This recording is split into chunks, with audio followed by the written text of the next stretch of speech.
Este video fue realizado como cierre del curso de Análisis 2 del Profesorado de Matemática. Tratará sobre ecuaciones diferenciales y pretende ser de utilidad a docentes y estudiantes. Introduciremos el tema y luego nos centraremos en las características y resolución de ecuaciones diferenciales lineales de primer orden. Introducción. ¿A qué velocidad se enfría una taza de café? La rapidez con la que se enfría una taza de café es proporcional a la diferencia entre la temperatura del café y la del medio que lo rodea. En ejemplos como este, se trata de determinar una función desconocida mediante datos relacionados por una ecuación que contiene por lo menos una de las derivadas de la función incógnita. Estas ecuaciones se denominan ecuaciones diferenciales y su estudio constituye una de las ramas de la matemática que tiene más aplicaciones. Definición. Una ecuación diferencial es una ecuación que involucra derivadas o diferenciales de una función desconocida de una o más variables.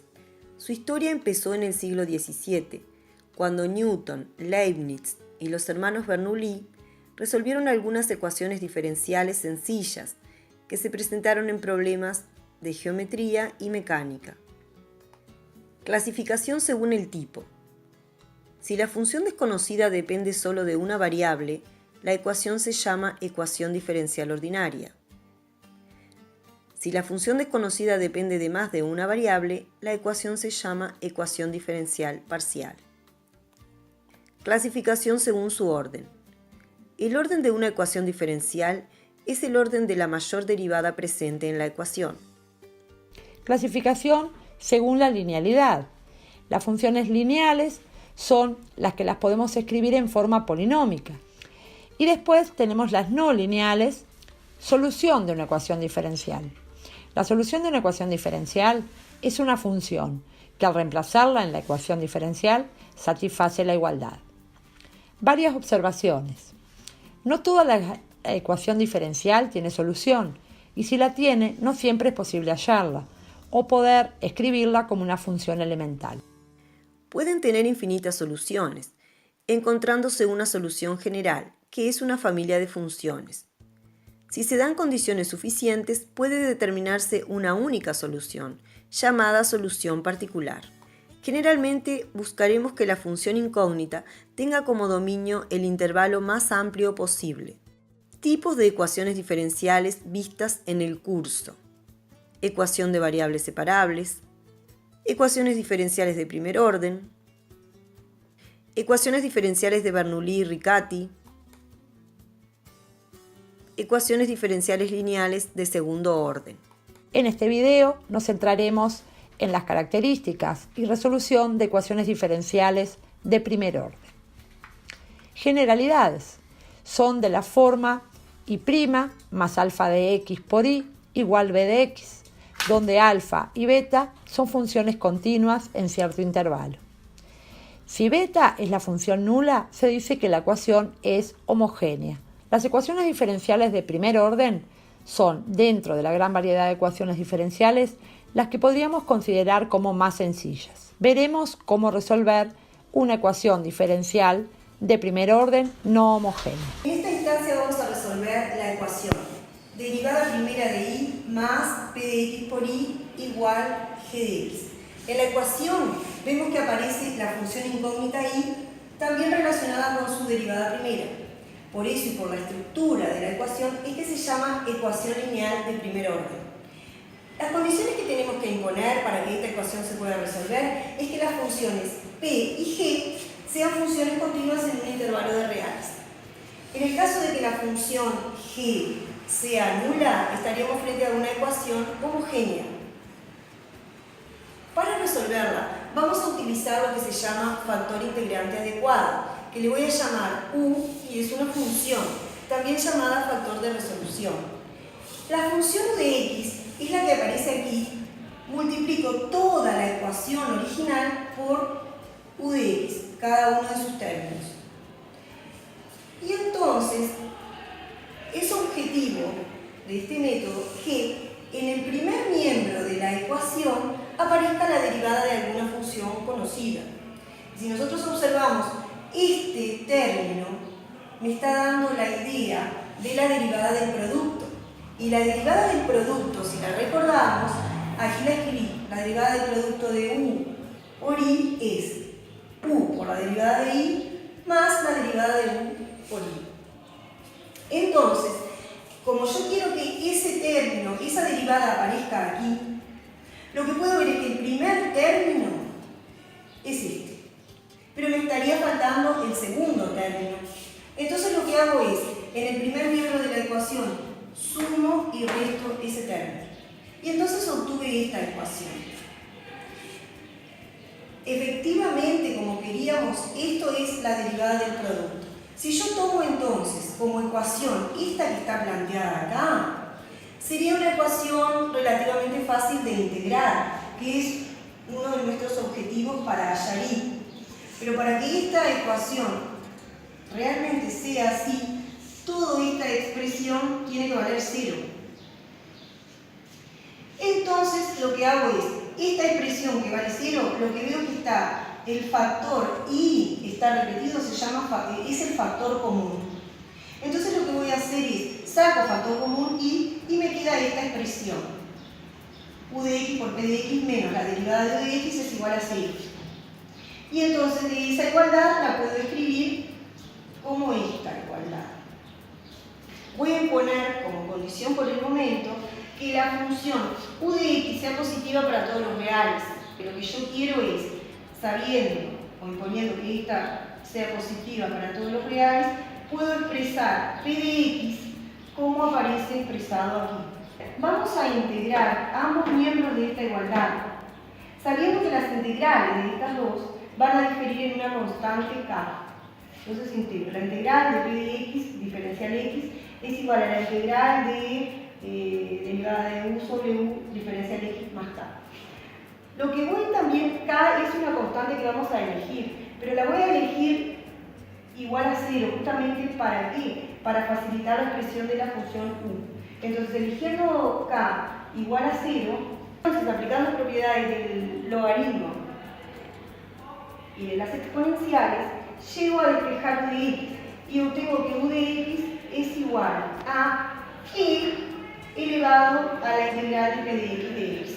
Y entonces logramos lo que estábamos buscando en un primer momento, que era encontrar el factor integrante adecuado. Una vez encontrado ese factor U de X, tengo que resolver la ecuación original. Pero esa ecuación original, luego de haberla multiplicado por U y haberle impuesto a U ciertas condiciones, llegué a esta ecuación.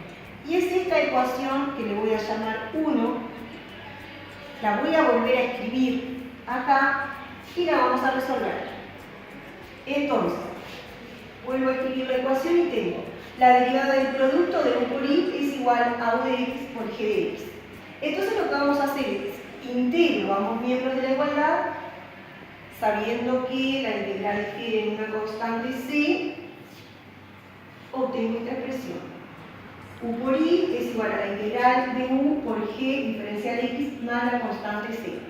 Y como habíamos dicho que U es una función positiva para todos los reales, incluso acá queda claro que por tratarse de esta expresión es positiva para todos los reales, U nunca va a hacerse 0, por lo tanto esta expresión la puedo escribir así.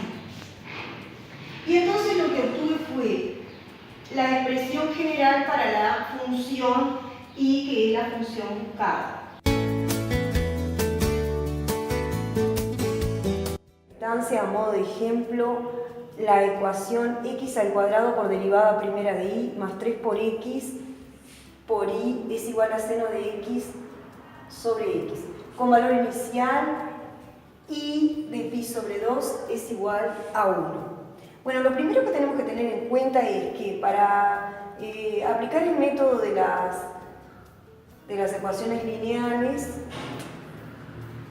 tenemos que el coeficiente de la derivada de y tiene que ser 1.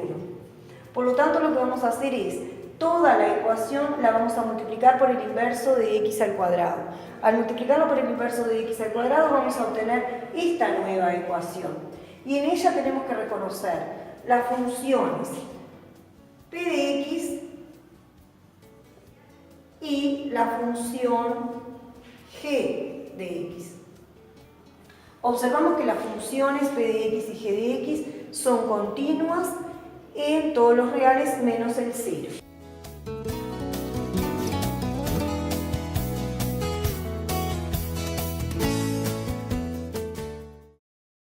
Entonces procedemos, como lo habíamos hecho antes, a multiplicar por el factor de resolución o factor integrante, que es u de x, y procedemos a multiplicar toda la ecuación.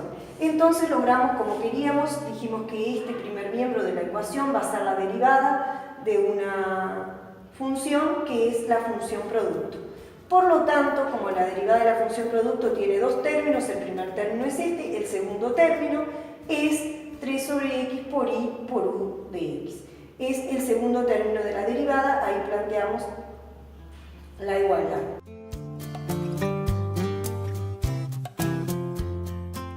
De ahí entonces podemos integrar ambos miembros de la igualdad, y al integrar, habíamos dicho que las integrales difieren en una constante, pero la constante la podemos tomar como 0 para justamente simplificar la expresión de u de x. Y de ahí operando y con propiedades del logaritmo, llegamos a que 3 por logaritmo de x es igual a logaritmo de x al cubo, es igual a logaritmo de u de x. Entonces deducimos que x al cubo es igual a u de x, hemos encontrado el factor integrante buscado. Bueno, entonces una vez que hallamos el factor u de x, vamos a retomar la ecuación que habíamos dejado planteada anteriormente y vamos a sustituir el factor por x al cubo.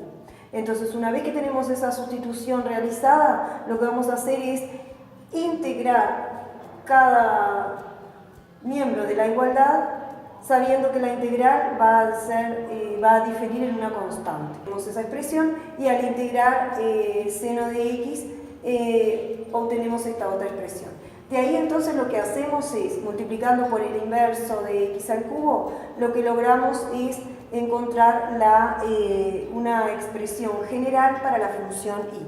Pero recordemos que en este ejercicio tenemos además un valor inicial, que es y de pi sobre 2 igual 1. ¿Para qué nos sirve este valor inicial? Con este valor inicial lo que podemos hacer es hallar el valor de la constante c. Bueno, sustituyendo x por pi sobre 2 y realizando cuentas, llegamos a que c es pi al cubo sobre 8. Entonces, vamos a la ecuación de expresión general, sustituimos c por lo que obtuvimos y llegamos a una ecuación particular, una expresión particular de la función y, la cual cumple con la condición inicial. Nos faltaría entonces hablar sobre cuál es el dominio de la función. Sabemos que por el comienzo que las funciones p y g originales tienen que pertenecer, tienen dominio o son continuas en todos los reales menos el 0. Y como el dominio buscado es el intervalo más amplio posible, tenemos dos opciones: o va a ser el intervalo menos infinito 0 o el intervalo 0 más infinito. Pero en este caso, como el valor pi sobre 2 tiene que pertenecer al dominio de la función, entonces nuestro dominio va a ser el intervalo 0 más infinito.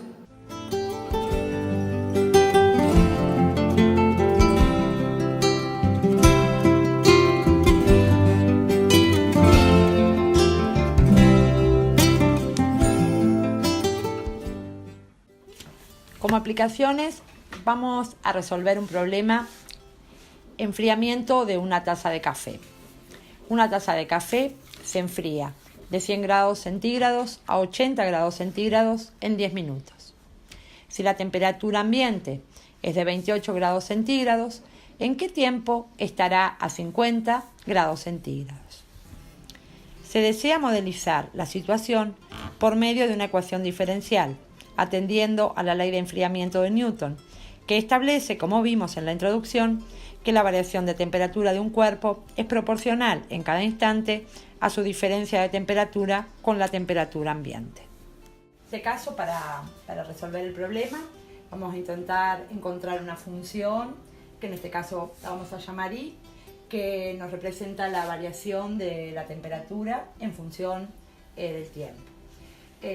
Vamos a basarnos en la ley de enfriamiento de Newton, el menos K, porque en este caso la temperatura de la sustancia es mayor que la temperatura ambiente, entonces va a haber un enfriamiento. Vamos a representar a T sub T, la temperatura en función del tiempo, como I, y la derivada primera de I, I', nos va a representar la variación de la temperatura en función del tiempo. En nuestro problema, la temperatura ambiente es 28 grados centígrados.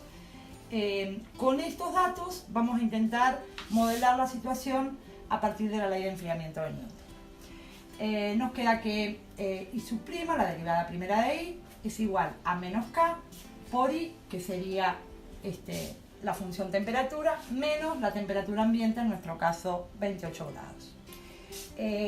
Tenemos que llegar al formato de ecuación diferencial de primer orden. Operando, llegamos a que la derivada primera de I más K por I es igual a 28K, donde acá vamos a reconocer las funciones alfa y beta continuas y vamos a resolver usando el método de factor de resolución o factor integrante.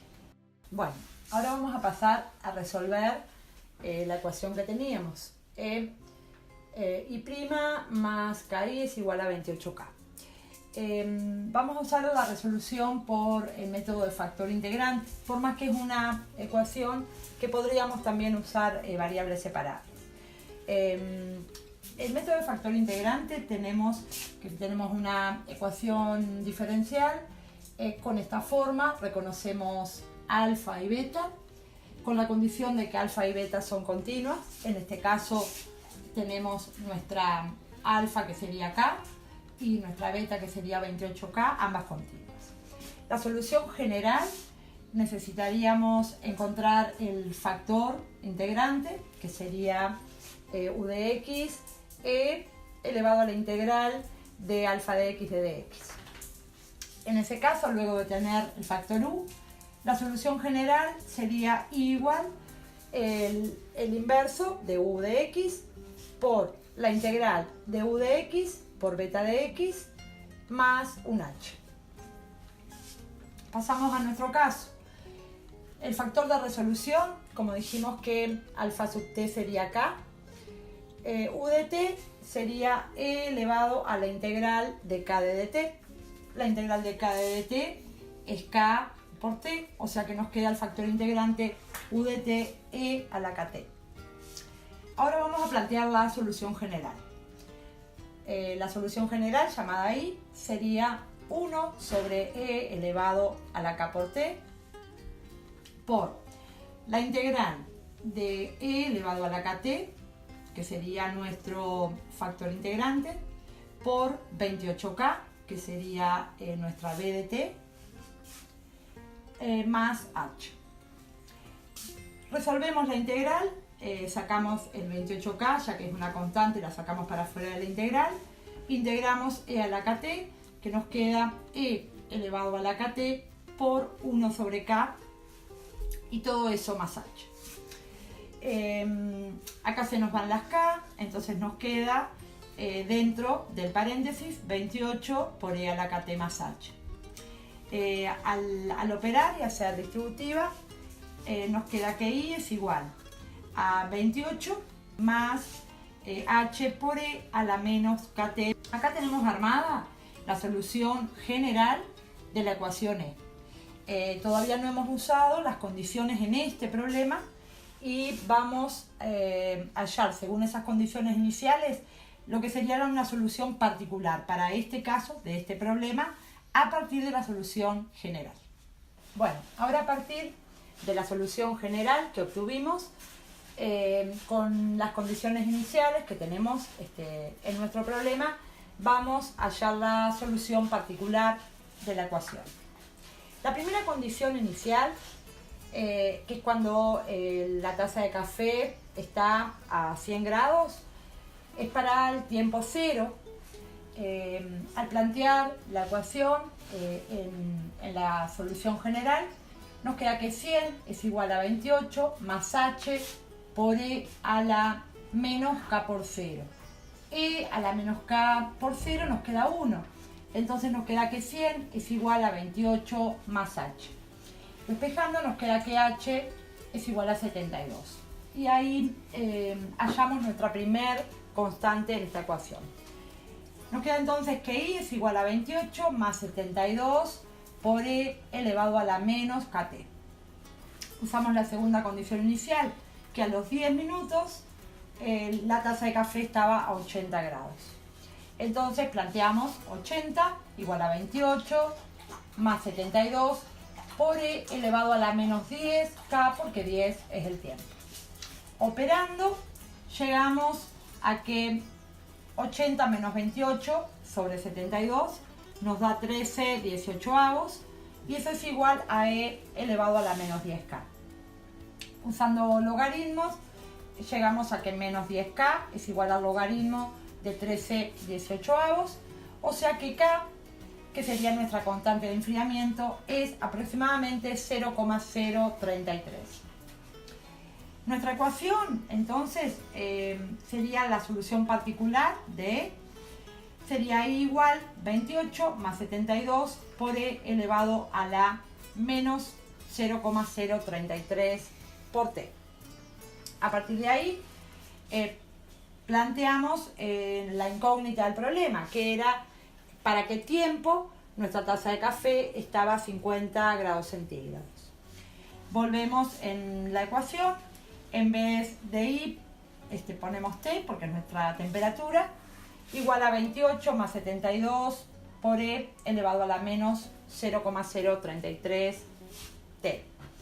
Operando llegamos a que 11/36 es igual a e elevado a la menos 0,033 t. O sea que t nos queda igual al logaritmo de 11/36 sobre menos 0,033. El tiempo, 36 minutos.